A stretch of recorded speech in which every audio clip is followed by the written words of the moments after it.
நான் ஒரு நெகிழ்வுத்தன்மையோடு இந்த அவையில் தற்போது நின்று கொண்டிருக்கிறேன். 5 ஆண்டு காலம் மாண்புமிகு முதலமைச்சர் அவர்கள் தலைமையில் இந்த ஆட்சியை நிறைவு செய்து மீண்டும் தமிழ்நாட்டின் முதலமைச்சராக நான் 40 ஆண்டுகளுக்கு முன்பாக என் உறவுகளோடு தேனாம்பேட்டையில் இருக்கிற அன்பகத்திற்கு வருகை தந்து தலைவர் முத்தமிழறிஞர் கலைஞர் அவர்களையும் பேராசிரியர் பெருந்தகையும் நாஞ்சிலார் அவர்களையும் இன்னும் மூத்த தலைவர்களையும் என் உறவுகள் எனக்கு அறிமுகம் செய்கின்ற குழந்தை பருவத்தில் அன்றைக்கு இதே உடல் தோற்றத்துடன் தலையின் முடி மட்டும் சுருளாக இருந்து அந்த பாற்ற உருவம் இன்றைக்கு தமிழ்நாட்டின் முதலமைச்சராக மட்டுமல்லாமல் ஒரு அரசியல் பேர் இயக்கத்தை திராவிட முன்னேற்ற கழகம் இந்தியாவிற்கு வழிகாட்டியாக எப்படி நடத்தி வருகிறது என்பதையெல்லாம் நானும் எனது குடும்பமும் திராவிட முன்னேற்ற கழகத்திலிருந்து தோன்றல்கள் என்கிற அடிப்படையில் நான் பூரித்து பார்த்து மகிழ்ச்சி அடைகிறேன்.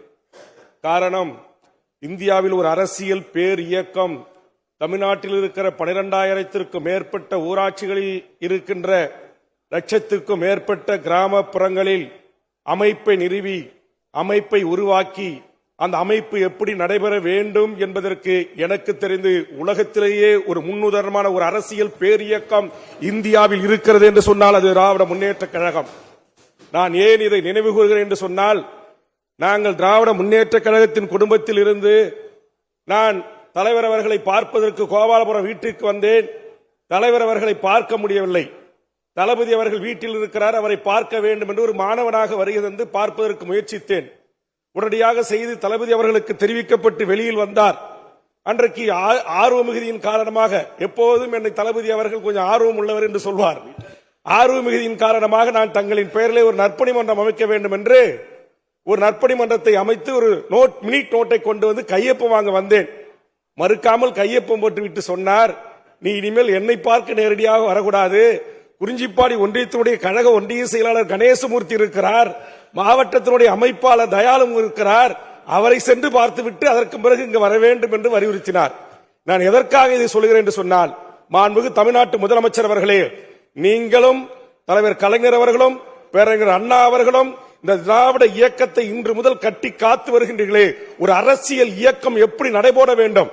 எனக்கு தெரிஞ்சு இந்தியாவில் இருக்கிற அரசியல் கட்சியில ஒவ்வொரு நகராட்சிக்கும் மினிட் நோட், ஒவ்வொரு பேரூராட்சிக்கும் மினிட் நோட், ஒவ்வொரு ஊராட்சிக்கும் மினிட் நோட், ஒரு ஒன்றியத்துக்கும் மினிட் நோட், ஒரு மாவட்ட கழகத்திற்கும் அலுவலகம் கண்டு ஒரு சிஸ்டமேட்டிக்கா இப்படி எப்படி ஒரு அரசு உங்க தலைமையில் இயங்குது? இன்றைக்கு இங்க கொடுத்துட்டீங்கல்ல, அதுவும் தமிழ் பெருமைதான். இந்த அறிக்கை தாக்கல் செய்வதிலிருந்து ஒரு இயக்கம் எப்படி மாநாடு நடத்த வேண்டும், எப்படி கருத்தரங்கு நடத்த வேண்டும், எப்படி கூட்டம் நடத்த வேண்டும், எப்படி ஒரு அரசியல் இயக்கம் தமிழ்நாட்டில் நடைபெற வேண்டும் என்பதற்காக இன்றைக்கு ஒரு கட்டமைக்கப்பட்ட ஒழுங்கு செய்யப்பட்ட ஒரு நேர்த்தியான ஒரு இயக்கத்தை கட்டி அமைத்த வரலாற்று பெருமை கொண்ட இயக்கம் திராவிட முன்னேற்ற கழகம். அதனாலதான் எமர்ஜென்சியும் சந்திக்க முடியுது, சிபிஐயும் சந்திக்க முடியுது, ஐடி ரைடியும் சந்திக்க முடியுது, அமலாக்கத்துறையும் சந்திக்க முடியுது. பாசிசம் எந்த விதத்தில் வந்தாலும் அனைத்தையும் எதிர்கொண்டு ஆட்சி அதிகாரம் பதவி எங்களுக்கு முக்கியம் இல்ல, ஏற்றுக்கொண்ட கொள்கையும் லட்சியத்திலும் உறுதியாக இருப்போம். இமயம் போல் எதிரிகள் திரண்டு வந்து நின்றாலும் உங்களுக்கு கிடைச்ச தளபதிகள் இன்னைக்கு அமைச்சராக இருக்கிறவங்க இந்த கடகோடி எங்கள் அண்ணன் கணேசன்ல இருந்து அக்கா கயல்விழி வரைக்கும் பாக்குறேன். இந்த திராவிட இயக்கத்தினுடைய வழித்தோன்றல், இந்த வார்த்தெடுப்பு, இந்த முதல் முறை அமைச்சராக இருந்தாலும் கூட இந்த திராவிட இயக்கத்துக்கு உரிய அந்த பாணியில பதில் சொல்றது, எங்கும் பிசிறு இல்ல, எங்கும் தடுமாறல்கள் இல்ல. இந்த தயாரிப்பு இருக்குல்ல, இது இந்தியாவில் வேற எந்த கட்சியிலும் இருக்காது. நான் எதுக்காக நான் சொல்றேன்னா, நான் பிறகு சென்னைக்கு வந்த பிறகு நான் இங்கே நம்முடைய சைதை கிட்டு போன்றவர்கள், பலராமன் போன்றவர்கள், டி.கே. பழனிசாமி போன்றவர்கள், சுந்தரம் அமைச்சர் போன்றவர்கள், மதுராந்தகத்தர் போன்றவர்கள் இப்படி சென்னையில் இருந்த காரணத்தினால் சிறிது காலம் அண்ணா அறிவாலயத்தில் இருந்து கொண்டு பார்த்தேன். அன்னைக்கு எப்படி பார்த்தனோ அதே ஒழுங்கு, அதே கட்டுப்பாடு, அதே சிஸ்டம். அதனாலதான் இன்னைக்கு திமுக என்கிற கட்சியை எவனாலும் அசைத்து பார்க்க முடியவில்லை. எத்தனையோ பேர் வராங்க, வீழ்த்தணும், அது பண்ணணும், இது பண்ணணும், ஒழிச்சிடணும், அழிச்சிடணும் அப்படின்ற, அப்படி சொன்னவங்க எல்லாம் இந்த நாட்டிலே இன்றைக்கு இருக்கிற இடம் தெரியாமல் சென்று கொண்டிருக்கிறார்கள். உங்களுடைய உழைப்பு, உங்களுடைய அர்ப்பணிப்பு, அது அரவணைப்பு அந்த நேரத்துக்கு கொஞ்சம் கோபமாக கடிந்து கொண்டாலும், எந்த நேரத்தில் நானே அதற்கு உதாரணம். நீங்க உங்களுடைய சின்னத்துல என்னை நிக்க வச்சு நான் ஒரு எம்எல்ஏ அவங்க உட்கார்ந்து இருக்கிறேன். ஆனா 5 ஆண்டு காலம் என் மனசாட்சிக்கு தெரியும், நான் மிகப்பெரிய அளவில் புகழ்வுரை இந்த அமைச்சர் பெருமக்களை உரைக்கவில்லை, இந்த அரசை பாராட்டவில்லை. எதிரணியில் ஒரு சட்டமன்ற உறுப்பினராக எப்படி செயல்படுவனோ அப்படிதான் பட்டிருக்கிறேன். ஆனா எந்த இடத்திலும் பேரவைத் தலைவர் அறையில் சந்திக்கின்ற போதோ, தங்களை தனிப்பட்ட முறையில் சந்திக்கின்ற போதோ, வாகனத்திற்கு வந்து நான் உங்களை வழி அனுப்புகின்ற போதோ, எந்த இடத்திலும் ஒரு சிறு கடுகளவும் முகத்தை காட்டாமல் தாயுள்ளத்தோடு என்னை சிரித்து கைப்பிடித்து மகிழ்ந்து, முதல் வயசுல நான் தான் இருப்பேன். கடைசி அரசு விழாக்களிலோ நீங்க கூப்பிடுற நிகழ்ச்சிகளிலே முதல் ஆளா தலைவரை வரவேற்கிற இடத்துல நான் தான் இருப்பேன். வந்த உடனே என் கையை கொடுத்து நல்லா இருக்கீங்களா, இந்த சிரித்த முகம். ஆனா முதல் நாள் சட்டமன்றத்தில் கடுமையா பேசியிருப்பேன். ஆக இந்த உள்ளம்தான் இன்றைக்கு உங்களை உச்சத்தில் உட்கார வைத்திருக்கிறது. எதிரிகள் கூட உங்களை பாராட்டுகிற இடத்திற்கு நீங்கள் வளர்ந்திருக்கிறீர்கள். அந்த வகையில் திராவிட முன்னேற்ற கழகம் என்கிற இந்த மகத்தான இயக்கத்தை கட்டி காத்து இன்றைக்கு படிப்படியா, நீங்க எம்எல்ஏவா இருக்கும்போது உங்களோட எதிர்க்கட்சி வரிசையில் எம்எல்ஏவா இருந்த, நீங்க உள்ளாட்சித்துறை அமைச்சராக இருந்த போது நான் உங்களோடு பணியாற்றினேன், நீங்கள் துணை முதலமைச்சராக இருந்த போதும் உங்களோடு பணியாற்றினேன். இந்த நாட்டுடைய தமிழ்நாட்டுடைய உச்சபட்ச அதிகாரம் படைத்த முதலமைச்சராக நீங்கள் இருக்கின்ற போதும் அந்த வாய்ப்பை எனக்கு வழங்கி உங்களோடு பணியாற்ற வாய்ப்பு தந்திருக்கிறீர்கள். அந்த வகையில் உங்களுடைய இந்த கடின உழைப்பு, இந்த கடின வளர்ச்சி, இது எவராலும் ஒப்பிட்டு பார்க்க முடியாத இந்த உழைப்பு, இந்த தியாகம், இந்த அர்ப்பணிப்பு, ஒரு கட்டுக்கோப்பான ஒரு திராவிட முன்னேற்ற கழகம் என்கிற ஒரு மாபெரும் அரசியல் இயக்கத்தை வழிநடத்தி செல்வது, மாற்றான் தோட்டத்து மல்லிகைக்கும் மனம் உண்டு என்று சொன்ன பேரறிஞர் அண்ணாவின் வைரவரிகளை ஏற்று மாற்றுக் கட்சி அரசியல் கட்சிகளிலிருந்து வந்தவர்களையும் இணைத்து அவர்களுக்கும் கூட அமைச்சர் பதவிகளை தந்து அவர்களையும் சமமாக போதித்து அவர்களுக்கும் சமமான வாய்ப்புகளை வழங்கி இன்றைக்கு ஒரு மிகப்பெரிய முன்னுதாரணமான ஒரு அரசியல் பேரியக்கத்தை நடத்தி வருகின்ற இந்த ஆட்சியினுடைய சாதனைகளை எண்ணி உண்மையிலேயே நாங்கள் வியக்கிறோம். எனக்கு என்ன வருத்தம் அப்படின்னா, இவ்வளவு உழைக்கிறீங்க, இவ்வளவு திட்டம் தீட்டுறீங்க, இவ்வளவு மக்களுக்கு அர்ப்பணிப்போட பங்காற்றுறீங்க. மிக அற்புதமான என்னுடைய தமிழ் சொற்களை எல்லாம் கையாண்டு 5 ஆண்டுகளும் இந்த அவையிலே இன்றைக்கு நிதிநிலை அறிக்கை தந்த எங்கள் தங்கம் தென்னரசு போன்றவர்கள், எங்கள் வேளாண்மை துறை அமைச்சர் போன்றவர்கள் தனித்த பட்ஜெட்டை இதே சட்டமன்றத்தில் பாட்டாளி மக்கள் கட்சி உறுப்பினராக நான் குரல் கொடுத்திருக்கிறேன். வேளாண்மைக்கு தனி நிதிநிலை அறிக்கை வேண்டும் என்று அதை தங்கள் காலத்தில் நிறைவேற்றி இருக்கிறீர்கள். ஒரே ஒரு பெருமிதம் எனக்கு, தலைவர் கலைஞரை விட தாங்கள் தலைமை ஏற்று தமிழ்நாட்டின் தேர்தலை சந்தித்ததில் தோல்வியே எதிர்கொள்ளாத தலைவராக நீங்கள் வளர்ந்திருக்கிறீர்கள்.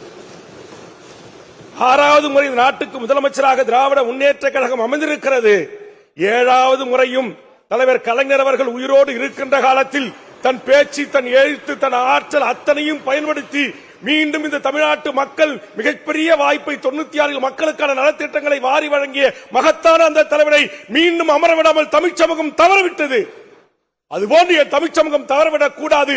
இந்த உழைப்புக்கும், இந்த திட்டத்துக்கும், இந்த அர்ப்பணிப்புக்கும், இந்த நாட்டுக்கு மக்களுக்கு ஆற்றிய பங்களிப்புக்கும் சரியான ஒரு வாய்ப்பை தமிழ்நாட்டின் அரசியல் வரலாற்றில் உருவாக்காத புதிய வரலாற்றை, தமிழீழ தலைவரால் முடியாததை கூட அரசியல் அதிகார வரலாற்றில் முத்தமிழறிஞர் கலைஞருடைய சாதனையை முறியடிக்கின்ற வகையில் திராவிட முன்னேற்ற கழகம் தொடர்ச்சியாக 2வது முறை தமிழ்நாட்டின் ஆட்சி அறையில் உங்கள் தலைமையில் ஏறியது, அமர்ந்தது என்கிற வரலாற்றை நீங்கள் உருவாக்க வேண்டும். அதற்கு அதை உள்வாங்கி அதை பக்குவமாக, மிக பணிவாக ஒரு முதலமைச்சருடைய மகன், ஒரு நாட்டுடைய துணை முதலமைச்சர், ஒரு மாபெரும் இயக்கத்துடைய லட்சோப லட்ச இளைஞர்களை தன்னகத்துக் கொண்ட ஒரு இளைஞரணியினுடைய செயலாளர், நீங்கள் வகித்த பதவியை வகிக்கின்றேன் என்கிற துளியும் தலக்கணம் இல்லாத ஒரு நாட்டுடைய துணை முதலமைச்சரை பெற்றிருக்கு தந்திருக்கிறீங்க. நான் நேற்றுக்கு பேசும்போதே சொன்னேன், நான் உதயநிதி என்று பல இடங்களில் பேசியிருக்கிறேன். இன்னைக்கு அப்படி பேசுறது கூட ஒரு நம்ம அப்படி சொல்லிருக்கூடாதுன்னு நினைச்சேன். ஆனா இன்னைக்கு லட்சோப லட்ச மாணவர்கள், சாதாரண குக்கிராமத்தில் பிறந்த ஏழை எளிய தாழ்த்தப்பட்ட குடிசையில் பிறந்த குழந்தை செல்வங்கள் கூட இன்றைக்கு உலகளாவிய சாதனைகளாக வந்து இவர்களுடைய கரங்களால் பரிசு வாங்குகின்ற போது சிரித்த முகத்தோட உதயண்ணான்னு குழந்தை செல்வங்கள் கூப்பிடுது.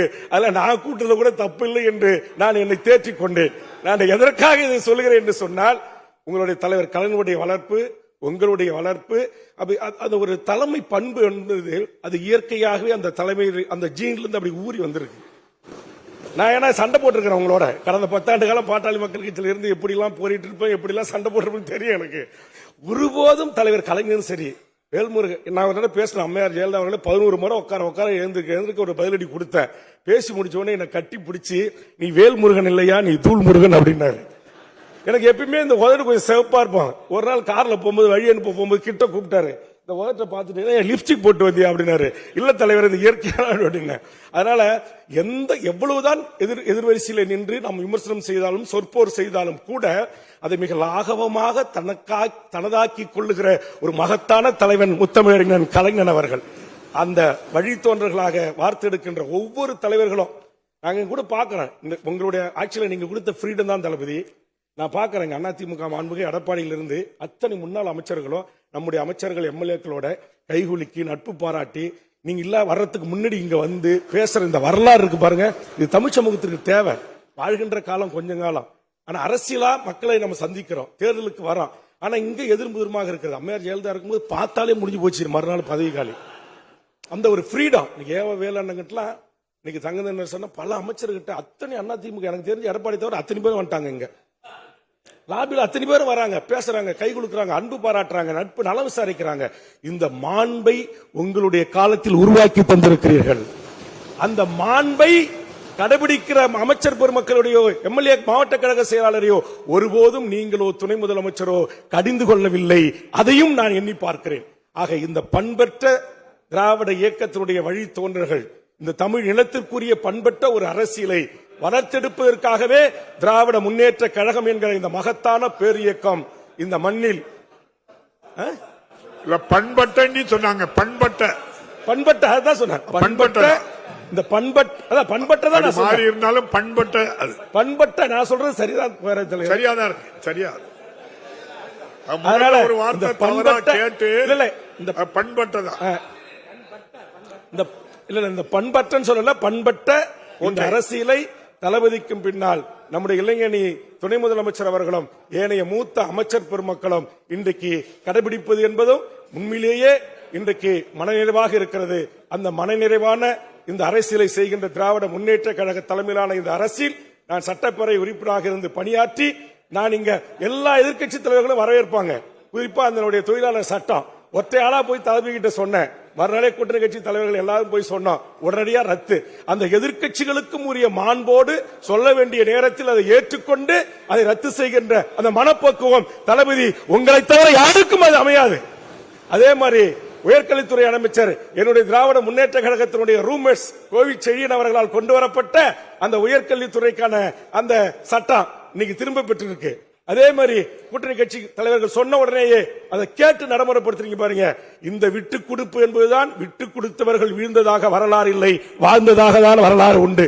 ஆக எதிர்க்கட்சி வரிசையிலே அமர்ந்து உங்கள் சின்னத்தில் நின்று வெற்றி பெற்று நாங்கள் உங்களுக்கே ஆலோசனை கூறுகிறோமா, எங்களுக்கே ஆலோசனை கூறுகிற இடத்தில் நீங்கள் இருக்கிறீர்களா என்று எடுத்துக்கொள்ளாமல் நீங்கள் அதை அணுகின்ற முறை மாண்புமிகு உறுப்பினர் சேகர் பாபு அமைச்சருக்கும் எங்களுடைய துரைமுருகன் அவர்களுக்கும் எங்களுடைய சிவசங்கரன் போன்றவர்களுக்கும் இங்கே நிறைய இடத்தில் பொன்முடி போன்றவரோடு நாங்கள் மோதி இருக்கிறேன். இருவருக்கும் நாங்கள் வார்த்தை போய் முட்டி இருக்கிறது. அது இந்த அவையோடு சரி. வெளியே போன பிறகு அவரும் எனக்கு பரஸ்பரம் வணக்கம் சொல்லுகிறார், நானும் அவருக்கு வணக்கம் சொல்கிறோம். இந்த பண்பாட்டை உருவாக்கியது திராவிட இயக்கம், திராவிட முன்னேற்ற கழகம். அதை கட்டி காத்து வருகிறது. ஆக அந்த வகையில் மனநிறைவாக என்னுடைய இந்த சட்டமன்ற பணிகளை நிறைவு செய்து இதற்கு சண்டை போட்டாலும் வாய்ப்பு கொடுத்த எங்களுடைய பேரவை தலைவர், துணைத் தலைவர் அவர்களுக்கும், நம்முடைய அரசு கொறடா அவர்களுக்கும், நம்முடைய அனைத்து அமைச்சர் பெருமக்களுக்கும், அனைத்து சட்டப்பேரவை கட்சியினுடைய தலைவர்களுக்கும், மாண்புமிகு உறுப்பினர் பெருமக்களுக்கும், பத்திரிகை ஊடக நண்பர்களுக்கும், இந்த அவைக்கும் மீண்டும் ஒரு முறை உங்களை போன்ற உழைப்பாளிகள், உங்களை போன்று மக்களை குறித்து சிந்திக்கக்கூடியவர்கள் இந்த வயதிலையும் இன்றைக்கு தமிழ்நாடு முழுவதும் அது எப்படிதான் சாத்தியமோ தெரியல. முதல் நாள் கன்னியாகுமரி, மறுநாள் மதுரை, மறுநாள் சென்னை, மறுநாள் குளத்தூர், மறுநாள் திரும்பவும் தேனி என்று இன்றைக்கு முழுக்க தமிழ்நாடு முழுவதும் பம்பரமாக சுழன்று இந்த மக்களுக்கான திட்டங்களை தீட்டி அரசியல் கட்சி மாநாடுகளில் பங்கெடுத்து இத்தனை கூட்டணி கட்சி தலைவர்களுடைய இன்பம், துன்பம், துயரம், கல்யாணம், சாவு, வாழ்வு, நல்லது, கெட்டது, பாராட்டு, ஏற்புரை எல்லாவற்றிலும் பங்கெடுத்து தமிழ் சமூகத்துக்கு பங்காற்றிய மிகப்பெரியவர்களை தகைசார் தமிழர் விருதுகளை தேடி சென்று ஒரு முதலமைச்சர் ஒரு அரசியல் கட்சியுடைய தலைவர்களுடைய வீட்டுக்கு சென்று மரியாதை செலுத்துவது. ஒரு சுற்றுச்சூழலுக்காக ஒருவர் போராடுகிறார் என்று சொன்னால், அவர் உடல்நிலை சரியில்லாமல் இருக்கிறார் என்று சொன்னால், அவர் சாதாரண நிலையில் இருக்கக்கூடியவர் நம்முடைய நிர்மல், அவருடைய வீட்டுக்கு போய் அங்க நீங்க விசாரிக்கிற இந்த மாண்பெல்லாம் யாருக்கும் வராது. அது வந்தது தலைவர் கலைஞர் வழிவந்த உங்களுக்கு வந்திருக்கிறது. எல்லாவற்றிற்கும் மேலாக தலைவர் கலைஞர் அவர்கள் எனக்கு அரசு உறுதிமொழி குழு தலைவர் பதவி தந்தார். அதே பதவியை மீண்டும் 2 ஆண்டு காலம் நம்முடைய தளபதி அவர்களுக்கு எனக்கு தந்து தமிழ்நாட்டின் 38 மாவட்ட ஆட்சித்தலைவர்களோடு அரசுமுறை பயணங்களை மேற்கொண்டு என் சக குழுவுடைய உறுப்பினர்களோடு வெற்றிகரமாக அந்த ஆய்வறிக்கைகளை எல்லாம் இந்த பேரவையில் நான் தாக்கல் செய்கின்ற வாய்ப்பை எனக்கு 3வது முறை வழங்கிய நம்முடைய தளபதி அவர்களுக்கும் இந்த அமைச்சரவைக்கும் துணை முதலமைச்சருக்கும் மீண்டும் ஒரு முறை என் நெஞ்சம் நிறைந்த நன்றியை கூறி நிறைவு செய்கிறேன். நன்றி. இந்த இடத்துக்கு வருவதற்கு 3வது முறை வாக்களித்த என் தொகுதி மக்களுக்கும் அவர்கள் இருக்கும் திசையை நோக்கி வழங்கி நிறைவு செய்கிறேன். நன்றி, வணக்கம்.